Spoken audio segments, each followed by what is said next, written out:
Subscribe करें और bell दबाएं ताकि कोई खबर रह न जाए।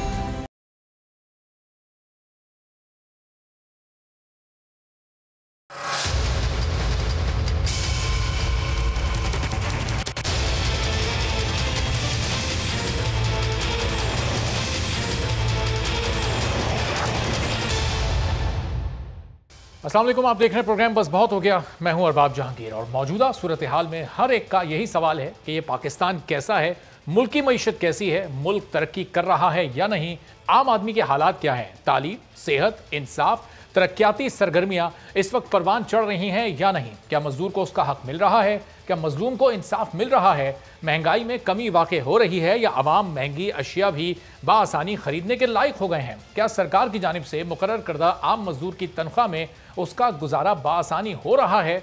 मौजूदा हुकूमत के 3 सालों में अवाम पहले से ज्यादा खुश दिखाई दे रहे हैं या गमगीन है, क्या रिश्वतखोरी और करप्शन का खात्मा हो गया है, क्या सरकारी इदारों में बगैर असर रसूख और पैसे के इस्तेमाल के बगैर आवाम को खिदमात दी जा रही हैं, क्या पुलिस का निज़ाम या इस निज़ाम में इस्लाहात हो गई हैं जिनका वादा किया गया था। अगर इन तमाम सवालात के जवाबात हाँ में चाहिए तो हुकूमती तर्जुमानों के बयानात सुन लें और उनसे मुताल्लिक शाये होने वाली खबरों का जायजा लें। आप महसूस करेंगे कि मुल्क में इस वक्त सब अच्छा है, वाकई तब्दीली आ गई है, दूध शहद की नहरें बह रही हैं, तमाम मसाइल हल हो गए हैं। लेकिन अगर आपको इन सवालात के जवाबात ना में चाहिए तो किसी भी अपोजिशन के रहनुमा को सुन लें, आपको मालूम हो जाएगा कि मुल्क बदहाली का शिकार है, मईशत इस वक्त तबाही के दहाने पर पहुंच चुकी है, कर्जे आसमानों को छू रहे हैं। और ऐसा क्यों हो रहा है? हुकूमत माशी आदाद शुमार बताकर खुद को कामयाब करार देने की कोशिश कर रही है, तो दूसरी तरफ अपोजिशन इन मुआशी अशारियों और मईशत को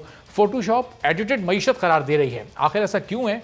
क्योंकि जून शुरू हो चुका है और बजट के लिए हुकूमत और अपोजिशन ने अब तैयारियां शुरू कर दी हैं। हुकूमत चाहती है ये बजट पास हो और अपोजिशन चाहती है कि हुकूमत को इस बजट को पास करने से रोका जाए। हुकूमती तर्जुमान और वुज़रा अवाम को खुशी की नवीद सुना रहे हैं, जबकि अपोजिशन इसे अवाम दुश्मन करार देने पर तुली हुई है। और वज़ीर इत्तलात फवाद चौधरी तो यहाँ तक कहते हैं कि महंगाई हुई है मगर अवाम की क़ुव्वत ख़रीद भी बढ़ी है। क्या वाकई ऐसा हुआ है? कल पाकिस्तान मुस्लिम लीग नून एक सेमिनार करने जा रही है। ये प्री बजट सेमिनार होगा जिसका एहतमाम किया गया और इसका उन्वान है इमरान खान की हुकूमत में डूबती मईशत।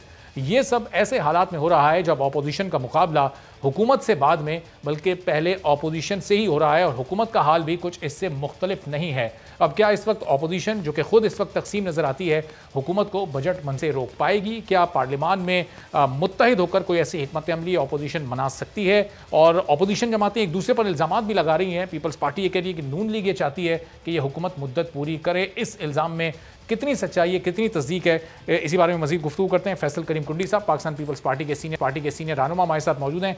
फैसल साहब, ये नून लीग पर इल्ज़ाम क्यों आप लोग लगा रहे हैं कि नून लीग ये चाहती है कि ये हुकूमत मुद्दत पूरी करे? नून लीग तो इस वक्त PDM में मौलाना साहब के साथ वो भी एक तहरीक चला रही है, जलसे जुलूसों का आगाज़ भी वो ऐलान हो चुका है, वो भी होंगे आपके बगैर। फिर आपकी जानिब से इल्ज़ाम क्यों लगाया जा रहा है?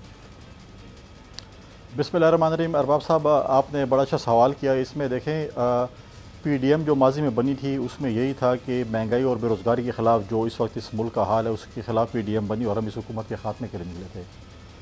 PDM में जो है वो इख्तलाफात पैदा हुए और हमारे एक रिजर्वेशन भी थी और उसके बाद एक मरियम साहिबा का एक बयान आया जिसमें उन्होंने कहा कि मेरी और मेरी पार्टी की ख्वाहिश है कि ये हुकूमत अपना टाइम पूरा करे। PDM निकली थी इस हुकूमत को गिराने के लिए और PMLN कह रहे हैं कि नहीं, हम तो इसको 5 साल पूरे करने दे रहे हैं। फिर जब अदम एतमाद की हम बात करते हैं, पाकिस्तान पीपल्स पार्टी बात करती थी कि आए अदम एतमाद की तहरीक लेके आए, हम मरकज़ में भी लेके आए, पंजाब में भी लेके आए, लेकिन वो अदम एतमाद से पीछे हटे तो कहते नहीं अदम एतमाद छोड़ें, इस्तीफ़े दें। तो ये चीज़ें जो हैं वो जो हमारा एक्शन प्लान था उस पर अमल दरामद नहीं हुआ। देखिए, हमने कहा कि आप ज़िमनी इलेक्शन लड़ें, सेनेट का इलेक्शन लड़ें, सब कुछ हम लॉन्ग मार्च था। उसके बाद अब एतमाद की तहरीक थी और आखिरी हरबा हमारा इस्तीफ़ों का था, लेकिन वो कह रहे कि नहीं, इस्तीफ़े आप बस लॉन्ग मार्च के साथ ही दें। दूसरी बात यह, चलो PDM में हमने तो इस्तीफ़े, चलो हमारी बात होती मानी, हमने इस्तीफ़े नहीं दिए। क्या इन्होंने लॉन्ग मार्च और इस्तीफ़ों का ऐलान किया? इन्होंने तो एक्शन रिप्ले शुरू कर दिया। अब वो कहते हैं दोबारा से जलसे शुरू कर दें। अब दोबारा से जलसे करेंगे और मतलब है कि अगर ये संजीदा हैं, अपोजिशन को इकट्ठे करें, आएँ, हम अदम एतमाद की तहरीक लेके आएँ, हम पंजाब हुकूमत में अदम एतमाद की तहरीक लेके आएँ, हम मरकज़ में अदम एतमाद की तहरीक लेके आएँ और हम इस हुकूमत का ख़ात्मा करें। और अगर इस तरह डिस्ट्रीब्यूट करें, देखें PMLN के बगैर अदम एतमाद की तहरीक कामयाब नहीं हो सकती। इसलिए हम कह रहे हैं कि आप लोग आएँ, लेकिन वो दाएं बाएं शाएं करके जो है रास्ता निकाल लेते हैं। फैसल साहब, आप लोग की इस तकसीम से आप देख रहे हैं कि हुकूमत को कितना फ़ायदा हो रहा है, हुकूमत कितनी पुरएतमाद हो रही है कि खान साहब अब अवामी जलसों में ये बात कर रहे हैं, तकरीब में ये कह रहे हैं कि हम इस मुद्दत में हमने मईशत को इस्तेहकाम दे दिया और अगली मुद्दत में जो कि दूसरा दौर हुकूमत उनका होगा, हम ये करने जा रहे हैं। तो उनका आप एतमाद देखें और अपनी आप तकसीम देखें कि हुकूमत कहाँ जा रही है, अपोजिशन इस वक्त कहाँ जा रही है। देखें, आप थोड़ा सा पीछे चले जाएँ। यहाँ पर एक डिक्टेटर था जो कि इस्लामाबाद में डी चौक पे मुक्के लहरा रहा था और कह रहा था मैं यहाँ पर जो है मुझे कोई नहीं हटा सकता। और फिर उनकी इत्तेहादी जमातें भी कह रही थी कि हमें वर्दी में जो है वो सारी उम्र के लिए कबूल है, 10 दफ़ा भी कबूल है। तो वो आज डिक्टेटर कहाँ पर है? तो ये चीज़ें जो है खुद एतमादी, जब लोग हुकूमत में होते हैं तो ये कहते हैं कि अगली हुकूमत भी मेरी, उससे अगली हुकूमत भी मेरी है। लेकिन साहब उस वक्त अपोजिशन मुत्तहिद थी, उस वक्त अपोजिशन यूँ तकसीम नहीं थी। नहीं, देखें, अब देखें, बात यह है कि जो आज इनके तर्जुमान हैं मेजॉरिटी या इनके साथ जो लोग हैं, ये माजी में मुशर्रफ के साथ भी थे, हमारे साथ भी थे, नून के साथ भी थे। जब ये हुकूमत जाएगी और ये पंछी उड़ना शुरू करेंगे, फिर हम इनसे पूछेंगे आपकी अगली हुकूमत कैसे आ रही है, आप कैसे मजबूत हैं। मईशत की आपने बात की कि फ़िगर्स की बात हो रही है, ये हो रही है। आप जाएँ बाहर सर्वे करें, क्या गरीब को 2 वक्त की रोटी मुयसर है? क्या आटा सस्ता हो गया है? क्या चीनी सस्ती हो गई है? क्या रोटी सस्ती हो गई है? क्या सालन सस्ता हो गया है? क्या दवाइयाँ सस्ती हो गई हैं? क्या सब्ज़ी, मुर्गी, रोज़मर्रा की अशिया सस्ती हो गई हैं? फ़िगर्स पे आप बैठ जाएँ, फेसबुक पे बैठ जाएँ, ट्विटर पे बैठ जाएँ, ग्राफ्स पे बैठ जाएँ, तो आपकी मईशत बहुत बिल्कुल मजबूत है। इस मईशत से गरीब आवाम पे क्या असर हुआ है? क्या गरीब आवाम को चीज़ें सस्ती मिल रही हैं? क्या सरकारी मुलाजमीन की तनख्वाहें बढ़ी हैं? हम अगर बहुत भी बुरे थे, हमारे दौर हुकूमत में 100+% सरकारी मुलाजमीन की तनख्वाहें बढ़ाई गई थी। ये हुकूमत का काम तो ये है कि बेनज़ीर इनकम सपोर्ट प्रोग्राम पे असास का लेबल लगा लें।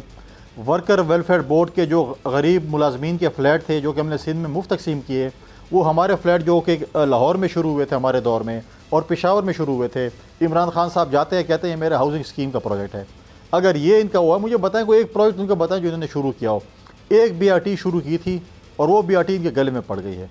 आज मुझे बताएं कि 40 अरब की जंगला बस जो है वो करप्शन से भरपूर थी, लेकिन 100 अरब से जिसको क्रॉस करके बस BRT ने वो जो है बिल्कुल पाक साफ जमजम की है। इनके दौर में करप्शन, मैं कहूँगा चलो आपके जैसे आपने बयान दिया कि मैं गलत हूँगा, हम अपोजिशन है, मैं आपको दावत देता हूँ जहाँ पे ये 8 साल हुकूमत कर रहे हैं, आप आएँ, हम चलते हैं KPK में और मैं आपको बताऊँ कि वहाँ पर रिश्वत का बाज़ार किस तरीके से गर्म है, क्या पोजीशन है, क्या नहीं है, क्या हालात है उस सूबे के। लेकिन अब जब आप कहेंगे तो ये अपोजिशन है, आए उधर चलते हैं और देख लेते हैं कि क्या है, तो फिर पता चल जाएगा कि इनके क्या हालात, इनके कितने ठीक है, कितने बुरे हैं। तो ये चीज़ें तो ये कहेंगे। इनके जो एडवाइज़र्स हैं या जो हैं वो तो फॉरनर्स हैं, कोई जो है वो इलेक्टेड भी मेजॉरिटी नहीं है। वो तो जब भी हुकूमत जाएगी ब्रीफकेस बंद कर लेंगे, अपनी CV लेके फिर रहे होंगे कि हमें रोज़गार चाहिए, किसी और जगह उनको नौकरी मिल जाएगी, उनके गीत गाएंगे वो लोग। सही, लेकिन फैज़ल साहब ज़ाहिर है अभी जो हुकूमत अपने माशी अशारिये बता रही है, इकनॉमिक ग्रोथ जो एक्सपेक्टेड थी उससे बढ़कर सामने आई है, बताया जा रहा है। एक्सपोर्ट पिछले रिकॉर्ड तोड़ चुकी है, 4 बम्पर क्रॉप्स हुई हैं, रेमिटेंसेज मुल्क की तारीख की बुलंद तरीन सतह पर बता रहे हैं कि चली गई है। इससे मुतालिक मैं आपके पास सवाल लेकर आता हूँ। Senator lieutenant general retired Abdul Qayyum साहब नून लीग के रहनुमा भी हमें ज्वाइन कर चुके हैं। अब सेनेटर साहब ये बताइएगा कि अब आगे बजट सेशन होने जा रहा है, ये अपोजिशन की 2 बड़ी जमातें आमने सामने खड़ी हैं। अगर आप लोग मुत्तहिद नहीं होंगे, एक साथ काम नहीं करेंगे, अपोजिशन टफ अपोजिशन के तौर पर हुकूमत के सामने नहीं आएंगे, तो हुकूमत तो बड़ी आसानी से बजट पास करवा लेगी।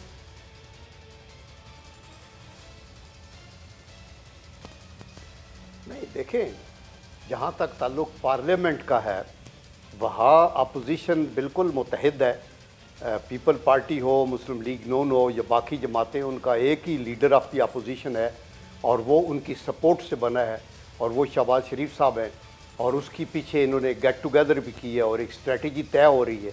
तो वो तो ऑब्वियसली पार्लियामेंट के अंदर तो कोई उसमें डाउट है नहीं और उसकी बाकायदा बजट के ऊपर ये देखा जाएगा कि कौन से अवाम दोस्त अक़दामात हैं, वो उनको अप्रिशिएट किया जाएगा।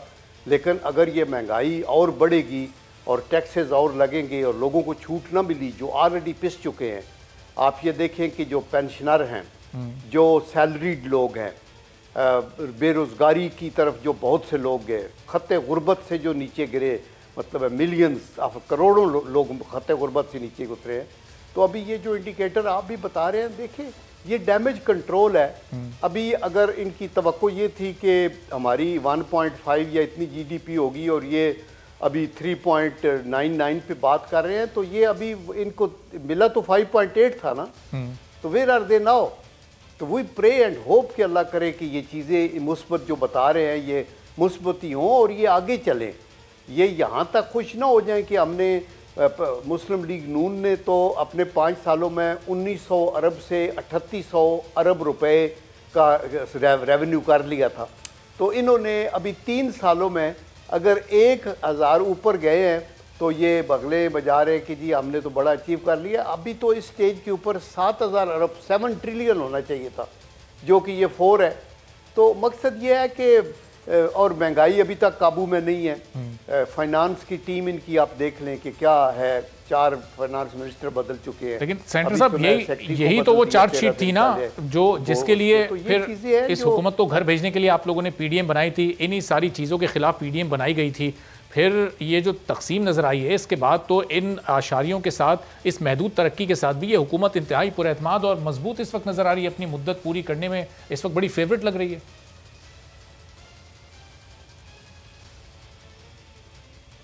देखिए, हमारा जो इत्तेहाद था वो यही था सब जमातों का और यकनुकाती था कि जी ये हुकूमत इस पे प्रेशर डालें ताकि ये बेटर परफॉर्मेंस शो करे, या अगर परफॉर्मेंस नहीं है तो ये घर जाए और एक इंटरम गवर्नमेंट आए और फेयर इलेक्शंस हों। हम अभी भी समझते हैं कि इनकी कारकर्दगी जो है वो बिलो एवरेज है। आप सोचें, आप बाहर निकले ना, लोगों से चेक करें कि क्या अपनी सैलरी में उनका गुजारा हो जाता है। सवाल नहीं पैदा होता। ये तो जो नुकसान इन 3 सालों में इन्होंने किया ना मईशत का, वो मेरे ख्याल में जो 4 जंगें हमने इंडिया से लड़ी हैं उनमें भी इतना नुकसान नहीं हुआ कि आपके जीडीपी गिर गई, आपका पर कैपिटा इनकम गिर गया। आप जो लोग इकानमी को समझते हैं उनको पता है कि इकानमी का साइज $320 बिलियन था, जो सुकड़ के कुछ 264-70 पे आ गया बिलियन डॉलर के ऊपर। और इसी तरह आप ये देखिए कि हर फील्ड में फिर ये है ना, देखिए आप हमें बाखुदा खुशी हो, अल्लाह ताला करे हमारा मुल्क आगे तरक्की करे और इंडिकेटर्स और अच्छे हों और हम ब्रेक थ्रू करें, लेकिन अगर विदाउट एनी एग्रीकल्चर रिफॉर्म ये बताएं कि कौन सी इन्होंने इंडस्ट्रियल रिफॉर्म्स की हैं, कौन सा इन्होंने लेबर रिफॉर्म्स की हैं, कहाँ इन्होंने एजुकेशन, हेल्थ, इलेक्ट्रल, ये जुडिशल, ये करके मुल्क आगे आता है ना। अगर वीट अच्छी होगी या लेट से तो बड़ी अच्छी की बात है, वीट में हमें वैसे भी पहले भी खुद कफील होते थे। तो बाकी ये हम समझते हैं कि जब ब्रेक थ्रू उस वक्त होगा जब ये एग्रीकल्चर रिसर्च के अंदर एक ऐसे सीड्स लेके आएंगे कि जी इनको पता चलेगा कि आप सब्सिडियां दे के फिर ये कहते हैं हमने शेल्टर होम बना दिए हैं, हम लोगों को एहसास प्रोग्राम में पैसे घर दे रहे हैं। देखिए, इससे कौमें नहीं बनती। आप टेक्निकल एजुकेशन दें, लोगों को हुनर सिखाएं, लोगों के लिए जॉब्स क्रिएट करें, वो जाएं काम करें, वरना भिखारी तो हमने सबको नहीं बनाना का 12,000 रुपए तक। सही। अब सेनेटर साहब पॉइंट आपका आगे मैं जरा वापस मैं आपकी तरफ आता हूं। जरा फैसल साहब, जिस तरह सेनेटर साहब कह रहे हैं कि पार्लियामेंट में तो अपोजिशन मुत्तहिद है, तो ये सिर्फ पीडीएम के प्लेटफॉर्म पर आप लोगों की तकसीम है, पार्लियामेंट में आप लोग भी शहबाज साहब की लीडरशिप में टफ टाइम देंगे हुकूमत को बजट सेशन में? देखें, हमने अभी भी कहा है कि हर अपोजिशन पार्टी के लिए हमारे दरवाजे खुले हैं, ऐसी कोई बात नहीं है। जहाँ तक पार्लियामेंट की बात है, पार्लियामेंट में अगर कोई भी हुकूमत के खिलाफ, हुकूमत को टफ़ टाइम हम देगी अपोजिशन जमातें, हम साथ होंगे। हम जो है हुकूमत को टफ़ टाइम देना चाहते हैं, उसमें संजीदगी होनी चाहिए। हमारी ये ख्वाहिश है कि जब सेनेट को हम जो बजट के इजलास को जो है हम उसको बजट को रिजेक्ट करें तो तमाम मेंबरान पार्टियों के हाजिर हों। ऐसे ना हो कि किसी पार्टी के कुछ मेंबरान फिर गैर हाजिर हो जाएँ और हुकूमत को रास्ता दें। तो ये चीज़ें हमने पहले भी कहा है कि जो भी हुकूमत को टफ़ टाइम देगा हम उसके साथ है। पार्लियामेंट में हो, पार्लियामेंट के बाहर है। पार्लियामेंट में बिल्कुल शहबाज शरीफ साहब लीडर ऑफ द अपोजिशन है, हम उसके मतलब अगर वो टफ़ टाइम देंगे बिल्कुल हम उनका साथ देंगे। हम चाहते हैं कि बजट पास ना हो, हम हुकूमत को टफ़ टाइम दें। और फैज़ल साहब, अमली तौर पर क्या इस वक्त वाकई अपोजिशन के पास इतनी ताकत है कि वो हुकूमत को वाकई टफ़ टाइम दे सके और इस बजट को पास होने से रोक सके? कहीं कोई ऐसा इम्कान मौजूद है? बिल्कुल है। अगर यूसुफ ज़रदारी साहब सेंटर बन सकते हैं तो बजट भी रिजेक्ट हो सकता है, और अगर हुकूमत अपोजिशन जमातों में अगर विल हो और हम इकट्ठे हों तो डेफिनेटली जो है वो ये चीज़ें हो सकती हैं। अगर हम तकसीम होंगे तो शायद वो चीज़ ना हो। सही। और फैज़ल साहब, क्या अभी ये ऑप्शंस भी हैं और ये इम्कानात भी हैं कि हुकूमत अपनी मुद्दत पूरी करे या फिर उसको उस वक्त से पहले भेजा जा सके? चूँकि आप लोगों की जो तहरीक थी उसका मकसद तो यही था, लेकिन इस वक्त जब ये तकसीम बड़ी वाज़ेह नज़र आ रही है तो ऐसा लगता है कि हुकूमत बड़ी आसानी के साथ अपनी मुद्दत पूरी करने में कामयाब हो जाएगी, सिर्फ ये नहीं बल्कि अगला बजट भी पास करवा लेगी। देखिए, हमारी तो ख्वाहिश है कि हुकूमत पे अदम एतमाद हो। जब तक अपोजिशन इकट्ठी ना हो तो अदम एतमाद की तहरीक कामयाब नहीं हो सकती है, चाहे वो कौमी असम्बली में हो चाहे वो पंजाबी असम्बली में हो। हम तो कहते हैं आए अदम एतमाद की तहरीक लेके आएँ, इनको जो है चलता बनाएं, लेकिन हमारे नून के जो भाई हैं इस वक्त जो है उसमें रिलेक्टेंट हैं, वो अदम एतमाद की तहरीक नहीं लाना चाहते। वो पहले से हथियार डाले हुए हैं, कहते हैं कैसे काम होगी कैसे नहीं होगी। हम ये कह रहे हैं कि आप हमें टास्क दें, जैसे हमने गिलानी साहब को सेंटर बना है, इस तरह अदम एतमाद की तहरीक भी कामयाब कर सकते हैं। तो सेनेटर साहब, अदम एतमाद की तहरीक की बार बार पीपल्स पार्टी तजवीज़ दे रही है आपको, आप लोग क्यों ये चाहते हैं कि ये हुकूमत अपनी मुद्दत पूरी करे, इसको आप वक्त पूरा देना चाहते हैं? तहरीक आप चला रहे हैं हुकूमत को घर भेजने की, और फिर प्रैक्टिकली जो अमली इक़दाम हैं वो बिल्कुल उसके खिलाफ हैं।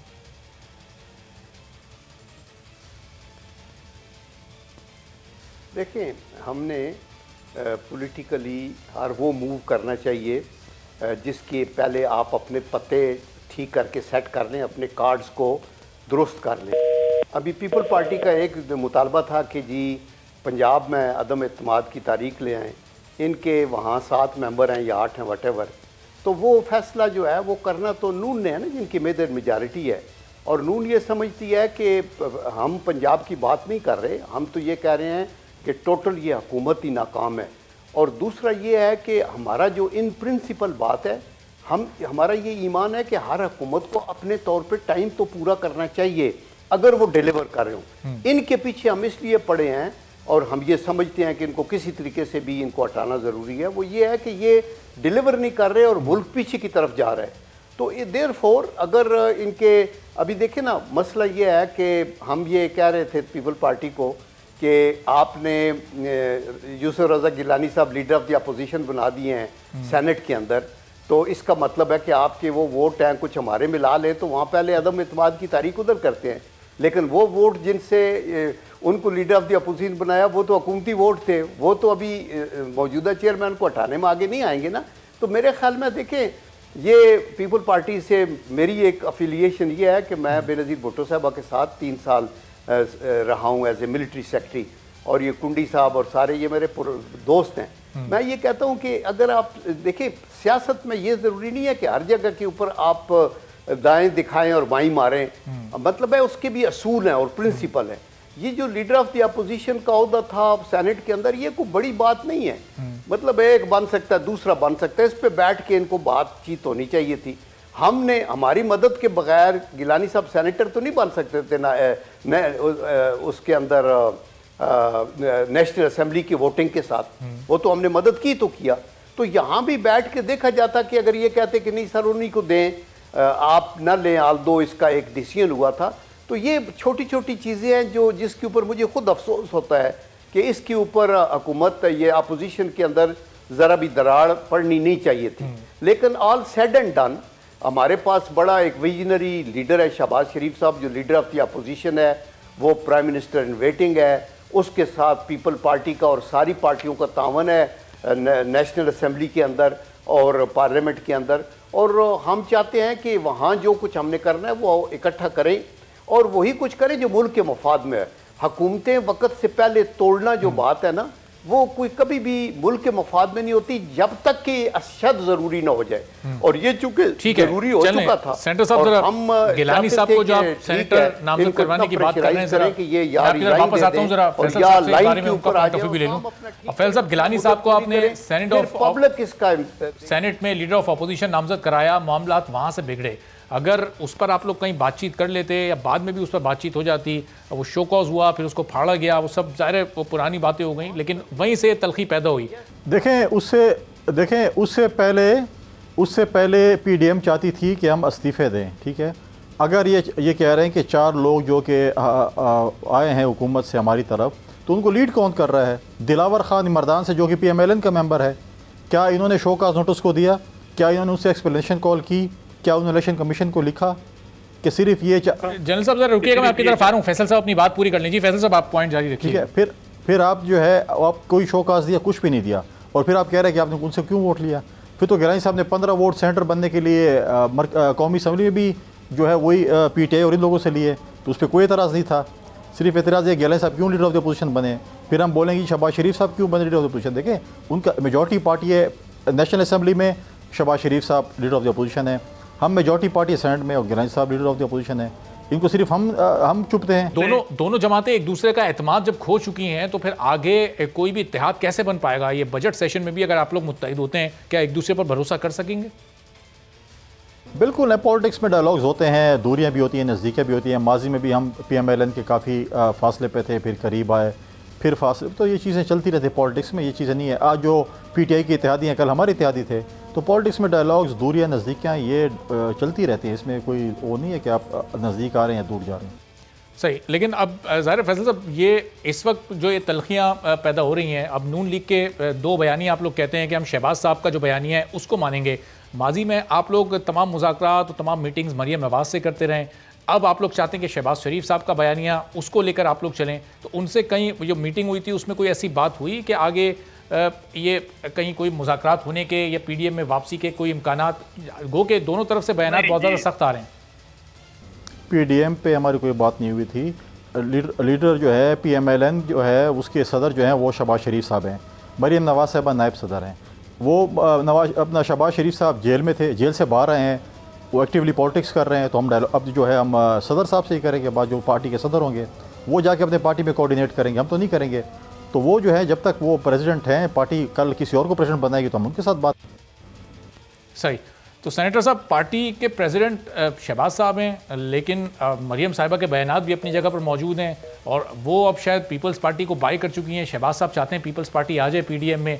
अब ये किसका बयानिया आगे लेकर नून लीग चलेगी? इस वक्त पार्टी को चला कौन रहा है? मरियम साहिबा लीड कर रही हैं या शहबाज साहब लीडिंग पोजीशन पर हैं?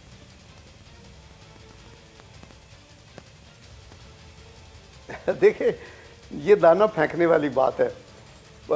मुस्लिम लीग नून के जो इलेक्टेड सदर है वो शहबाज शरीफ साहब हैं। गुंडी साहब ठीक कह रहे हैं, तो ऑब्वियसली, लेकिन इसका ये मतलब नहीं कि मरियम की बयानात के ऊपर को कदगन है या शायद खाकान अब्बास साहब कुछ नहीं कह सकते या एहसन इकबाल साहब या मैं अपना व्यू नहीं दे सकता। हर कोई अपना व्यू दे सकता है, but at the end of the day जो पार्टी का बयानी होगा वो वही होगा जो उसके कॉन्स्टिट्यूशनली इलेक्टेड प्रेसिडेंट का बयानी है।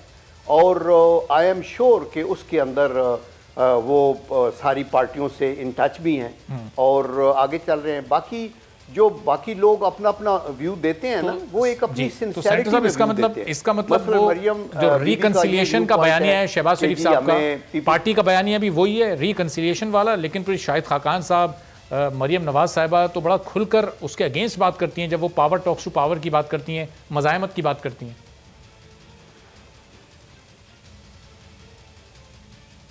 देखिए, मैं आपको ये बताऊं कि मुस्लिम लीग नून का ना रिकन्सिलिएशन का वो है बयानिया, ना मुखालफत मुखासमत का है। वो कहते हैं ना हमदर्दी की। हमारा तो बयानिया यही है कि आइन के मुताबिक और ट्राइकॉटमी ऑफ पावर के मुताबिक अदलिया, इंतज़ामिया और आपकी जो मुकन्नना है उनके जो राइट्स हैं उसके मुताबिक चला जाए। अभी इस बयानिए से कौन इनराफ करेगा? पीपल पार्टी करेगी, कोई और पार्टी करेगी, कोई अदारा करेगा, सब हम ये कहते हैं। और मुल्क के मफाद में यही कुछ है। और आई एम श्योर कि वो बयानिया जो है, जो पाकिस्तानियत का बयानिया है, जमहूरियत का है, ये जो फ़िरकावारियत की लानतें इनसे ख़त्म, सूबाइयत से हट के पाकिस्तानियत का सोचने की बात है, बैनुल-अक़वामी सतह पे मुल्क को तन्हाई से निकाल के कौमों की बिरादरी में बड़ा नाम करने की बात है, अफवाज पाकिस्तान को दुनिया की बेहतरीन फाइटिंग मशीन बनाने की बात है। हर पार्टी ने, मतलब मुझे याद है बेनज़ीर भुट्टो साहब के टाइम पे भी हर वक्त, और अभी नवाज शरीफ साहब ने भी डिफेंस के लिए, इससे पहले परवेज़ मुशर्रफ साहब, हर कोई सिविल मिलिट्री लीडर जो भी आया है उन्होंने अफवाज पाकिस्तान को, डिफेंस को मजबूत किया है। और ये डिफेंस की जो मजबूती है ये रिलेटेड है थ्रेट से। और जो हमारे पॉलिटिशियन हैं उनकी होनी चाहिए एफर्ट कि डिप्लोमेटिकली थ्रेट को डिफ्यूज करें। ठीक है, तो फोर्सेस की भी फिर इतनी जरूरत नहीं रहती, फिर कम हो जाती है। चलें सेनेटर साहब, ये पॉइंट आपका आ गया। एक छोटा सा ब्रेक लेना है मुझे, और ब्रेक के बाद जब वापस आप बजट सेमिनार नून लीग करने जा रही है, उसमें क्या क्या फैसले आप लोग की तरफ से हो सकते हैं, क्या स्ट्रेटेजी उसमें आप लोग हुकूमत के खिलाफ बनाएंगे, इस पर मजीद गुफ्तगू करते हैं एक ब्रेक के बाद।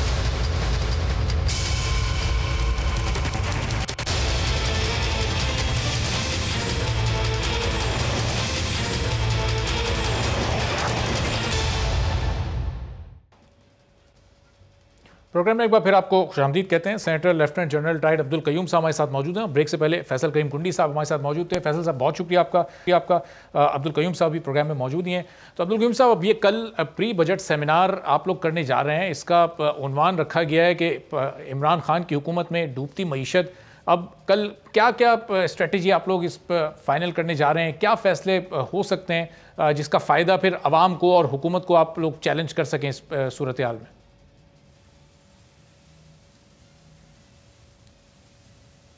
देखें, जो मेन मकसद है ना वो ये है कि एक तो हुकूमत ने एक औरा क्रिएट किया है। पहले सब कुछ बैठ गया, माइनस पे जीडीपी चली गई।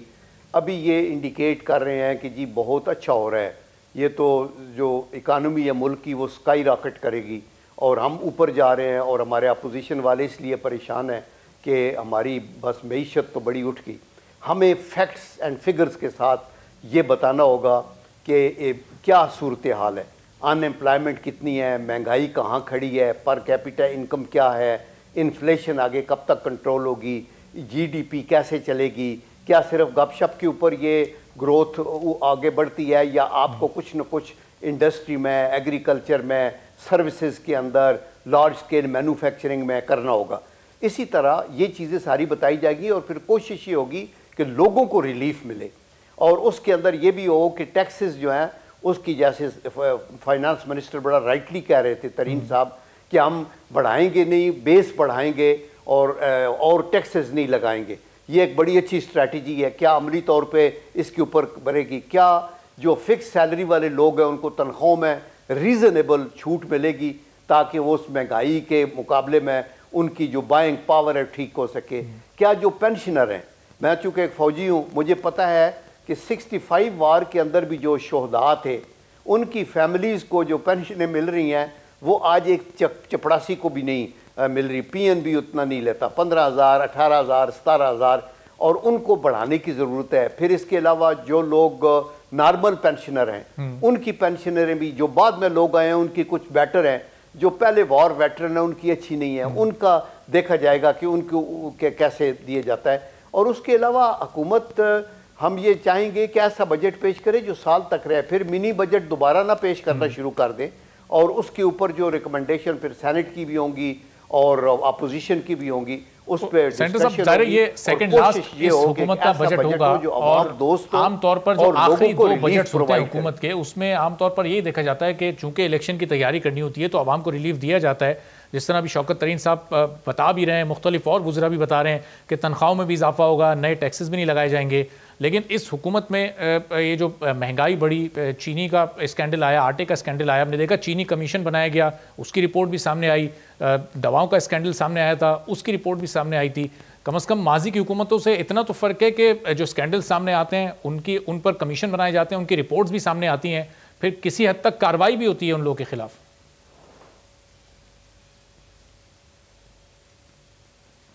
देखें, कमीशन की रिपोर्टों को आपने क्या करना है कि कार्रवाई क्या हुई है, खाक हुई है कार्रवाई, वो सारे लोग बाहर है। दवाई वाला कौन बंदा अंदर हुआ है, वो तो मिनिस्ट्री से उस बंदे को हटाया है तो फिर उसको एक और पोस्ट दे दी है। जहांगीर तरीन साहब के साथ भी ऐसे ही है। आटे के मसले पे आप ये देख लें। और फिर ये भी है, हम इसमें इंटरेस्टेड नहीं है कौन अंदर हुआ है कौन बाहर हुआ। हम ये कहते हैं कि क्या चीनी की कीमत कम हो गई है, क्या आटा सस्ता हुआ है, क्या दवाइयाँ कम हो गई हैं। आजकल तो जो लोग बेचारे ये कोरोना के चक्कर में फंसते हैं, इनके तो एक एक दिन का लाख लाख 1.5 लाख बिल बनता है। आप और मैं तसव्वुर नहीं कर सकते कि लोगों की हालत किस तरह है, जिनके पास कोई और ना रिसोर्सेज है ना कुछ है, वो बेचारे अल्लाह के आसरे पे वो लेटे रहते हैं। तो इसलिए हमें ये देखना होगा कि लोगों को छूट किस हद तक मिलती है और इनकी प्राइसेस के ऊपर इनका कंट्रोल जो है वो इफ़ेक्टिव कैसे ये बनाएंगे। ये सिर्फ ज़बानी जमा खर्च करने से तो मसला नहीं होता। इसी तरह जो आपके किसान हैं उनको कितनी छूट मिल रही है, बिजनेस कम्युनिटी के लोगों के साथ आप कैसा ट्रीट कर रहे हैं। फिर आप देखिए, बजट जब बनाते हैं तो आपको ये भी ज़हन में रखना चाहिए कि आपने नैब का जो हथियार इस्तेमाल किया है, कुल्हाड़ा, और वो भी सिलेक्टिव एप्लीकेशन हुई है, उसके साथ भी आपके ना ब्यूरोक्रेसी काम करती है, ना बिजनेस कम्युनिटी के लोग कोई इनिशिएटिव लेते हैं। जिन लोगों को कोई प्राइवेट बिजनेस भी था ना, मसलन सलीम मांडवी वाला एंड ऑल दैट, उनको भी चार्जशीट हुई है कि नहीं आपने अपने फलाने प्राइवेट बिजनेस में फलाना फलाना काम ऐसे क्यों किया। तो मकसद ये आ बैल मुझे मार, और वो उसी तरह की सिचुएशन है। मुल्क के अंदर हम सबको अपने आप को महफूज होना चाहिए। मुल्क के अंदर हमें ये देखें कि ये धरती हमारी माँ है और इससे हमें इंसाफ मिलेगा, हमारे साथ ज्यादती नहीं होगी।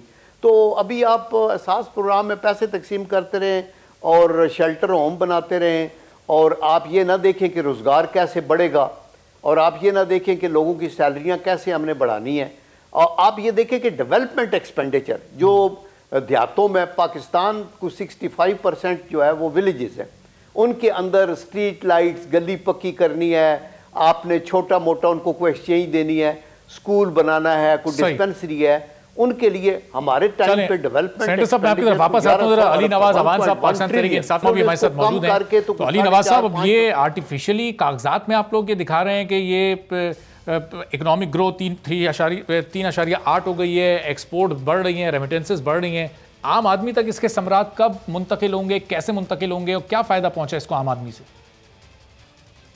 हेलो जी, अली नवाज अवान साहब आवाज आ रही है मेरी? जी, मुझसे बात कर रहे हैं? जी अली नवाज साहब आप जी दोबारा रिपीट कीजिए मुझे। जी मैं कह रहा हूँ ये ऑपोजिशन आप पर ये कह रही है कि ये फोटोशॉप इकोनॉमी आप दिखा रहे हैं, ये जो इकोनॉमिक ग्रोथ है 3.8 तक पहुंची है, इसका आम आदमी को क्या फायदा हुआ है? ये जो आपने रिकॉर्ड एक्सपोर्ट्स किए हैं, 10 साल की सबसे ज्यादा रेमिटेंसेज जो बढ़ी हैं, आम आदमी को इससे क्या फायदा पहुंचेगा और कब पहुंचेगा?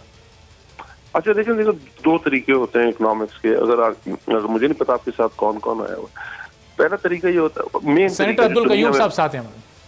अच्छा, तो सलाम कहिएगा उनको। दूसरी तरफ ये होता है कि आपने पहला मैक्रो इकोनॉमिक्स ठीक करनी है और उसका ट्रिकल डाउन इफेक्ट होता है जो माइक्रो इकोनॉमिक्स पे आ जाता है। अब हमारे पास जब हमारी गवर्नमेंट आई थी तो उस वक्त $20 अरब का करंट अकाउंट डेफिसिट था। ये मैं नहीं कह रहा, खसान अब्बासी साहब का क्लिप आप प्ले कर सकते हैं, जिसमें उनका हम 2 मसले छोड़ के गए थे आने वाली गवर्नमेंट के लिए, जिसमें $20 अरब सिर्फ करंट अकाउंट डेफिसिट था, और जो हमने पीपल्स पार्टी की गवर्नमेंट से लिया था वो $2.5 अरब था, मतलब कुछ $17.5 अरब ज्यादा था। और जो फिजिकल डेफिसिट था वो 2.33 ट्रिलियन था, बहुत थोड़ा सा।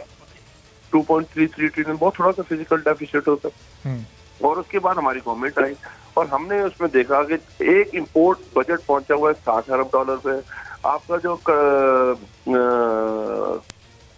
ट्रेड डेफिसिट है वो आपका पहुंचा हुआ है अराउंड $44 अरब पे। और हमने कहा चीजें ठीक कैसे करनी है, तो फिर हमने कहा कि हमने इकोनॉमी की डायरेक्शन ठीक करनी है। डायरेक्शन कैसे ठीक हो सकती है? जो कंजम्पशन बेस्ड इकोनॉमी है इसको प्रोग्रेसिव इकोनॉमी करना है, मैन्युफैक्चरिंग बेस्ड इकोनॉमी करना है, एक्सपोर्ट बेस्ड इकोनॉमी करना है। और हमने फिर अपनी पॉलिसीज इंप्लीमेंट की, जिसकी वजह से बहुत ज्यादा मसाइल भी आए हमें शुरू में, जिसमें बहुत सारे आपको समझ आइए इकोनॉमी को जब कंट्रैक्ट करना होता है तो आपने इंपोर्ट कर्टेल करनी है। जब इंपोर्ट कर्टेल करेंगे और आपने पूरे 5 साल डॉलर को 105 पे रखा हुआ था, ओवर वैल्यूड किया हुआ था, $25 अरब दुनिया से कमर्शियल लोन लेके ओपन मार्केट ऑपरेशंस किए हुए थे, तो बहुत सारे मसाइल आए। और जिसकी वजह से बहुत इकोनॉमी जो खुद नूनली कहती रही कि हम 5.8% पे इकोनॉमी छोड़ के आए हैं। और जैसी हमारी गवर्नमेंट आई उन्होंने कहा कि भाई फौरन IMF के पास जाओ। जब इकोनॉमी 5.8% पे ग्रो कर रही तो IMF जाने की जरूरत क्या है? वो इसलिए थी कि आपके पास $20 अरब जो करंट अकाउंट डेफिसिट था वो आपको जो आपकी लाइबिलिटी कर्टेल हुई थी, जो लोगों की आपके ऊपर लाइबिलिटी बनी हुई थी, वो देने के लिए आपके पास डॉलर मौजूद नहीं थे। पर अल्हम्दुलिल्लाह आज हमारी इस वक्त कोविड को आपने टैकल किया और आज अल्हम्दुलिल्लाह जिस वक्त मैं आपसे ये बात कर रहा हूँ कि आपकी इकोनॉमी जो नेशनल अकाउंट्स कमेटी है जिसके 3.94% आपके फिगर्स आए हैं, जिसको मैं ये कह रहा हूँ कि 2 महीने बाद जो एग्जैक्ट फिगर्स आएंगे तो आप देखिएगा 4.5% पे ये ग्रो कर रही है। अगले साल हमसे 5% और उससे अगले साल 6%। अब आपके सवाल पे मैं आ जाता हूँ कि भाईजान लोगों पे कब इसका पता चलेगा कि कब ट्रिकल डाउन इफेक्ट होगा, कब लोगों की जिंदगी सुकून के अंदर आएगी, कब लोगों का किचन का जिंदगी सुकून में आएगी, वो आपका जो मेन क्वेश्चन है। इंशाल्लाह ताला आप देखिएगा करंट ईयर मैं आपको करूँ जून इस बजट के फौरन बाद आप जिंदगी में लोगों की सुकून आते देखेंगे। अच्छा। आप देखेंगे कि लोगों ये इम्पैक्ट माइक्रो इकोनॉमिक्स पे भी आने। अली नवाज साहब ये इम्पैक्ट कैसे आएगा? ये आप लोग महंगाई को कम करेंगे या फिर लोगों की तनख्वाहें बढ़ाएंगे? इनकम बढ़ाई जाएगी या महंगाई में कमी की जाएगी? दोनों तरफ आएगा कि आपका जो तनख्वाहदार तबका है इसका बजट में इसके अंदर हम रिलीफ दे रहे हैं, जो रिलीफ नहीं दे रहे उनका राइट है और इंशाल्लाह ताला हम उसकी तनख्वाहें बढ़ा रहे हैं ताकि उनकी बाइंग पावर बढ़ सके। दूसरी तरफ एक इम्पैक्ट देखिए, दूसरी तरफ आपने इंटरनेशनल फिनोमिना भी देखना है आफ्टर कोविड। आपको पता है आपका जो हमसाया मुल्क है उसकी जो रिसेंट फिगर्स आए हैं 7.5% नेगेटिव ग्रोथ की है उसने, 7.5% नेगेटिव ग्रोथ की है। अमेरिका का ब्लूमबर्ग का जो फिगर्स आए हैं इस दफा, तो वो कह रहे हैं कि 2008 के बाद सबसे ज्यादा महंगाई जो इन्फ्लेशन है इस वक्त अमेरिका के अंदर है। क्यों है कि दुनिया की इकोनॉमी 4.5% से पाकिस्तान में जो जीडीपी नीचे गिरा, पाकिस्तान में जो महंगाई शुरू हुई वो कोविड के बाद नहीं हुई, कोविड से पहले ही ये हालात शुरू हो चुके थे हमारे मुल्क में। बिल्कुल ठीक बात है, क्योंकि हमने बिल्कुल आपने बात ठीक की है। भाई मुझे सिर्फ एक बात बताएं, आपका 105 अगर आप समझते हैं इकोनॉमी को, क्योंकि आप मेरे इकोनॉमी के सवाल कर रहे हैं, इफेक्टिव एक्सचेंज रेट एक चीज होती है। आपने डॉलर को 4 साल मिफ्ता के आने से पहले 4 साल आर्टिफिशियली कंट्रोल किया। कंट्रोल कैसे किया आपने? कंट्रोल इस तरह किया कि दुनिया से कमर्शियल लोन लिए, आपने ओपन मार्केट ऑपरेशंस किए, डॉलर को इंजेक्ट किया पाकिस्तान की मार्केट के अंदर और 105 पे कटेल किया। आपने अमीर को सब्सिडाइज किया, आपने अपनी लार्ज स्केल मैन्युफैक्चरिंग को हर्ट किया, आपने स्मॉल मीडियम इंटरप्राइज को हर्ट किया। आप मुझे बताएं कि जब ईसानदार की इकोनॉमी चल रही थी, वो जो डार इकोनॉमिक्स जिसको कहते हैं, आप पूछते थे बिजनेस क्या कर रहे हैं, वो सब कहते थे इंपोर्ट कर रहे हैं, हम चाइना जाते हैं, आपकी जो मैन्युफैक्चरिंग पाकिस्तान में वो महंगी है और चाइना में वो सस्ती है, और चाइना से सारी चीजें इंपोर्ट हो रही थी। दुनिया सब कथा कलामी की माजरत, उस वक्त एक आम आदमी इसलिए मुतमईन था कि वो आटा 35 रुपए किलो, चीनी 50 रुपए किलो ले रहा था, तो उसको ये फिक्र नहीं थी कि ये इकोनॉमी आर्टिफिशियली स्टेबल हुई भी है नहीं। आज जी, आज एक आम आदमी को ये आर्गुमेंट आप कैसे समझाएंगे कि वो 80 रुपए किलो आटा ले, 100 रुपए किलो चीनी ले, और फिर ये भी समझे कि माजी में जो इकोनॉमी है वो आर्टिफिशियली स्टेबल हुई हुई थी? नहीं, ये बात आप आम बंदे को चीजें जो मैं नंबर्स आपको दे रहा हूँ, जो आप बातें कर रहे हैं, ये समझ नहीं आएगी। आम बंदे का मसला ये है कि उसका जो पेट है और जो उसका जो किचन है वो स्मूथली रन होना चाहिए। उसके अलावा वो कहेगा जो मर्जी है वो मेरे लिए खराब है। बट आपको एक इंटरनेशनल डायनामिक्स, रीजनल डायनामिक्स समझने होंगे। अब कर क्या सकते हैं? एक, आपने इन्फ्लेशन को कंट्रोल करना है और दूसरी तरफ लोगों की बाइंग पावर को बढ़ाना है। ये दो तरीके हैं जिसकी तरफ से आप स्मूथ कर सकते हैं। हमारी जो इकोनॉमी जो कॉन्ट्रैक्ट हुई थी, जो नेगेटिव 0.4% पे चली गई थी, अब जो ग्रोथ नंबर्स आ रहे हैं, आगे उसकी ग्रोथ नंबर्स आएंगे, तो एक इकोनॉमी का सर्कल चला। जब सर्कल चलता है इकोनॉमी के अंदर, तो दुनिया जो भी उस इकोनॉमी के सर्कल के अंदर उसका हिस्सा होता है, वो उसका शेयर मिलता है। इस चीज की बेस के अंदर आपकी बाइंग पावर बढ़ती है। दूसरे इन्फ्लेशन के ऊपर काम हो रहा है, इन्फ्लेशन को कम करने की कोशिश की जा रही है। देखो 1100 अरब रुपया पाकिस्तान की 70% पॉपुलेशन जो एग्रीकल्चर बेस्ड है उस तक पहुंचा है कि आपने स्पोर्ट प्राइस बढ़ाई है। 1200 से आपने 1800 रुपए पे कर दिया अपनी वीट प्राइस को, वीट की स्पोर्ट प्राइस को। शुगर केन जो 120 रुपए थी, आज वक्त 350 अरब तक लोगों 350 रुपए तक उसकी प्राइस मिली है काश्तकार के अंदर। 4 बम्पर क्रॉप्स आई हैं, कॉटन के अंदर हम काम कर रहे हैं। तो ये ओवरऑल इम्पैक्ट होता है। इसको मुश्किल टाइम था, इसमें दो राय बिल्कुल नहीं है कि आप जो कह रहे हैं लोगों ने मुश्किल हुकूमत ये कह रही है कि मुश्किल वक्त अब गुजर चुका और अच्छा वक्त आने वाला। सेनेटर साहब, आप ये इस आर्गुमेंट को बाई करते हैं कि अब ये इस बजट के बाद महंगाई में भी कमी होगी और लोगों की इनकम भी बढ़ाएगी ये हुकूमत? शॉर्ट कमेंट कर दीजिएगा।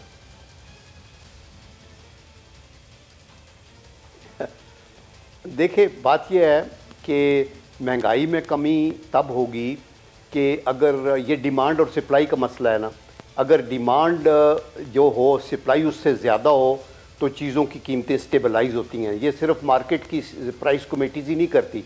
सप्लाई तब होती है जब आपकी ग्रोथ को आप बढ़ाएं, और ग्रोथ तब बढ़ती है जब आप एग्रीकल्चर की रिसर्च करें और रिफॉर्म्स करें। अभी 3 साल गुजर गए हैं, अभी तक तो उसके अंदर कोई रिफॉर्म्स का ये कोई मसला नहीं हुआ। दूसरा, मैं आपको ये बताऊं कि ये जो करंट अकाउंट डेफिसिट की बात होती है ना, ये सारे जानते हैं कि हमारे दौर में ये जो सी पैक की चीज़ें थी, मशीनरी और बहुत कुछ इंपोर्ट करना ज़रूरी था, चूँकि मुल्क अंधेरों में डूबा हुआ था और आपने पावर हाउसेस लगाने थे तो इंपोर्ट करनी पड़ी।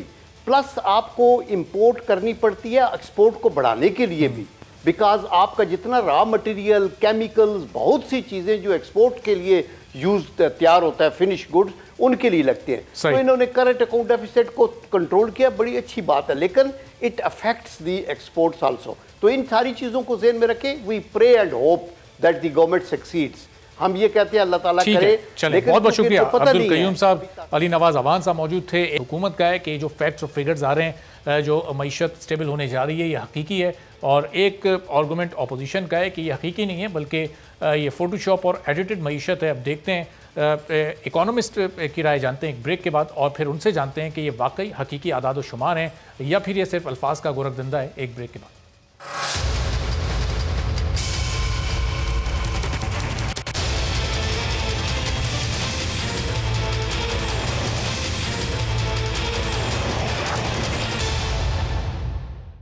प्रोग्राम में एक बार फिर आपको खुशामदीद कहते हैं, और इस वक्त हर पाकिस्तानी के जहन में ये सवाल है कि हमारे मुल्क की हकीकी मईशत आखिर है कौन सी। वो मईशत जिसके आदाद शुमार हमारी हुकूमत बयान करती है, जो बताती है कि अब इकॉनमी ग्रोथ 3.9 पर पहुंच चुकी है, पिछले 10 साल से ज़्यादा एक्सपोर्ट्स हो चुकी हैं, रेमिटेंसेस बहुत ज़्यादा बढ़ रही हैं, 4 बम्पर फसलें बिल्कुल तैयार खड़ी हैं, या फिर वो मईशत है जो कि अपोजिशन बताती है कि इस वक्त मईशत बदहाल है, या फिर एक गरीब आवाम जो एक आम आदमी सोचता है, जो महंगा आटा, महंगी चीनी, महंगी दवाइयाँ ख़रीदता है, महंगे महंगे बिजली के बिल देता है, और यही सोचता रह जाता है कि 3 साल इस तब्दीली के ख्वाब देखते हुए उसे हो गए, लेकिन आज तक उसकी ज़िंदगी में कोई तब्दीली नहीं आई। अब इस पूरी सूरत हाल पर सलमान शाह साहब हमारे साथ मौजूद हैं, साबिक वज़ीर ख़जाना है, माहिर माशियात हैं, उनसे गुफ्तगू करते हैं और जानते हैं कि ये जो आदाद शुमार इस वक्त हुकूमत पेश कर रही है वो किस हद तक हकीकत पर मबनी है। सलमान साहब, बहुत शुक्रिया प्रोग्राम के लिए, आपने वक्त निकाला।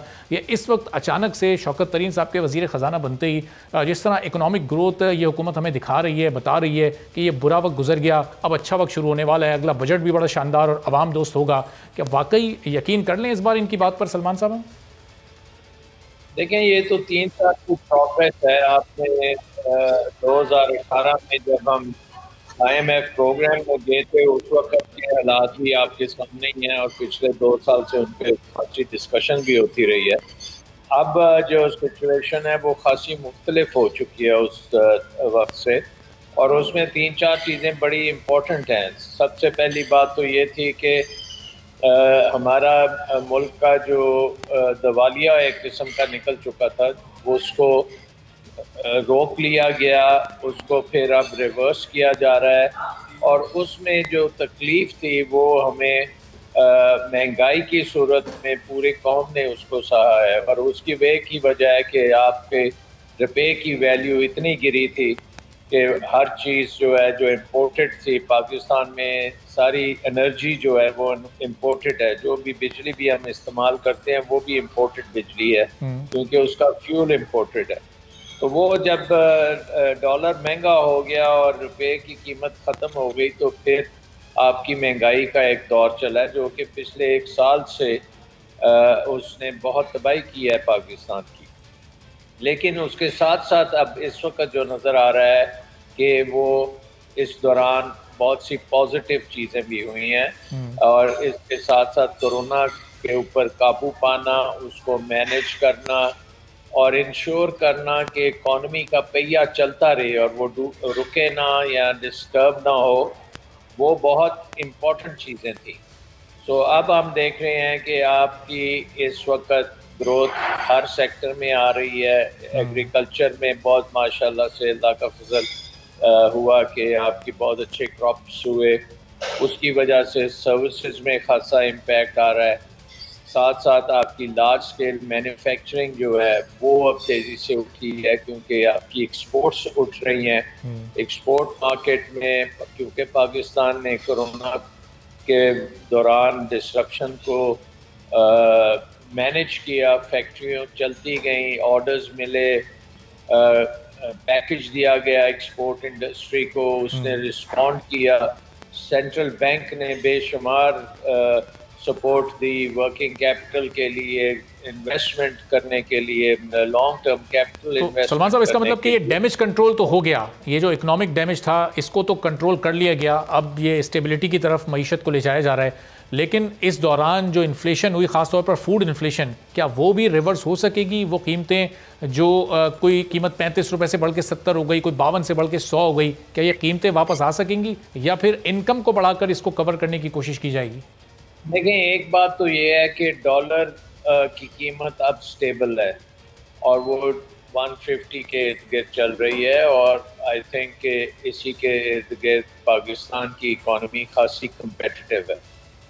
सो कीमतें जो हैं हमारी अब क्योंकि हमारी बहुत ज़्यादा इंपोर्ट सब्स्टिट्यूशन भी हो रही है और उसके साथ साथ एक्सपोर्ट्स भी हो रही हैं, तो ज़्यादा चांसेस ये हैं कि आपकी इकॉनमी एक्सपैंड करेगी, इकोनॉमिक ग्रोथ होगी। जो 4% इस वक्त आ रही है ये अगले साल 6-7% को क्रॉस कर सकती है और अल्टीमेटली जैसे 2006 में, 8 में, 7 में हमारे 7% प्लस पे थी इकॉनमी, हमारी अब इकॉनमी 7% प्लस पे होगी। तो उसका मतलब क्या है? उसका मतलब ये है कि आम आदमी के लिए रोज़गार के मौके ज़्यादा होंगे, उसकी आमदन बढ़ेगी। अभी बजट में भी आप देखेंगे कि जो पिछले साल हुकूमत नहीं बढ़ा सकी थी वेजेस, अब उसको बढ़ानी पड़ेंगी। तो वो चीज़ें जो हैं वो साथ साथ अब चलती चली जाएंगी और आमदन की इजाफा होगा, महंगाई बढ़ने से रुक जाएगी। सही। और सलमान साहब, जो माजी के 3 सालों में जो महंगाई हुई, इसका मतलब वो वापस नहीं होगी। जो सिर्फ आटे चीनी की मद में 300 अरब से ज़ायद रुपया जो एक आम पाकिस्तानी की जेब से गया, वो वापस नहीं आएगा।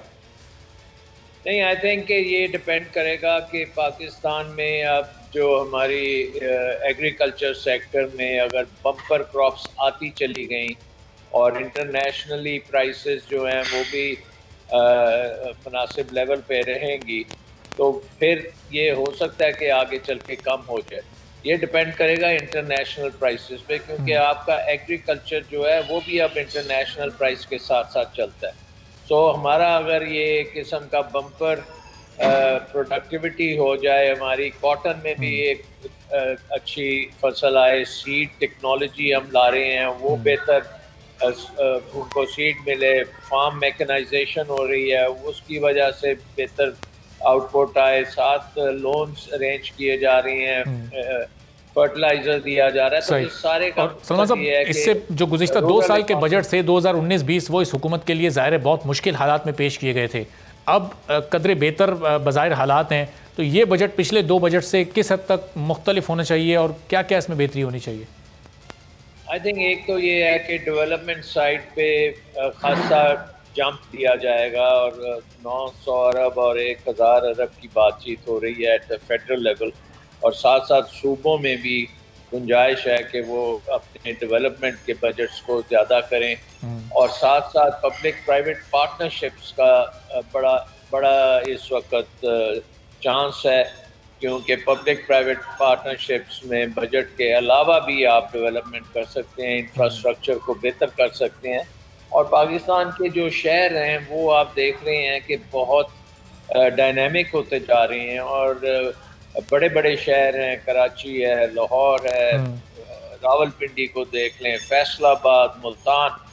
तो इन एरियाज़ में बहुत ज़्यादा चेंज आएगा।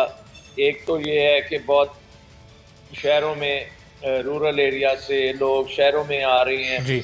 और शहर की इकॉनमी जो है वो आपको पता है मैन्युफैक्चरिंग पे डिपेंड करती है, सर्विसेज पे डिपेंड करती है, वहाँ पे आउटपुट ज़्यादा होती है, प्रोडक्टिविटी ज़्यादा होती है और स्टैंडर्ड ऑफ लिविंग ज़्यादा बेहतर होता है। ठीक है, बहुत बहुत शुक्रिया। डॉक्टर सलमान शाह साहब मौजूद थे, माहिर माशियात, और बता रहे थे कि वाकई अपना जो मुश्किल वक्त था वो गुजार चुकी है, मईशत अब आहिस्ता आहिस्ता मुस्तहकम हो रही है और आने वाले दिन पाकिस्तान और पाकिस्तानियों के लिए बेहतर साबित हो सकते हैं। आज के प्रोग्राम से फ़िलहाल इतना ही, इजाज़त दीजिए, अल्लाह हाफ़िज़।